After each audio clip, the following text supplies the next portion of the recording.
comment une équipe qui a dû faire du sociofinancement s'est-elle retrouvée en finale de la Coupe du Monde? OK, on doit parler du parcours Cendrillon de l'équipe canadienne de rugby.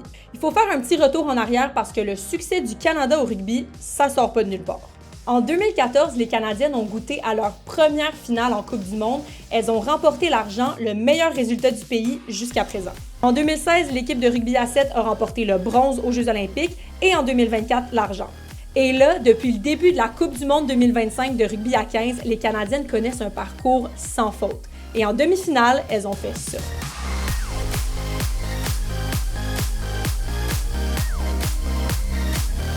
Et pas contre n'importe quelle équipe, elles ont battu la Nouvelle-Zélande, une puissance mondiale du rugby.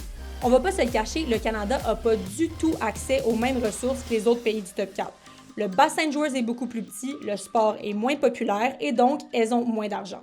En fait, c'est pas compliqué. Les Anglaises qu'elles affrontent en finale sont toutes payées comme des employés à temps plein pour représenter leur pays. Alors que le Canada, lui, a dû faire du sociofinancement.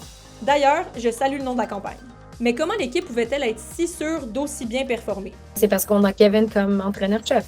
C'est notre diversité, c'est notre athlétisme et c'est notre vitesse. Et c'est sûr qu'on va voir des équipes sur le côté masculin qui vont émuler notre style de jeu après ça parce que c'est très difficile à défendre comme vous pouvez voir à la maison.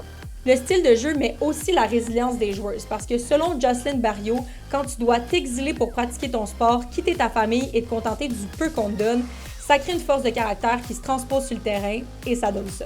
Si vous aviez jamais écouté de rugby, vous dormiez et ça, c'est votre signe pour commencer à suivre l'équipe canadienne.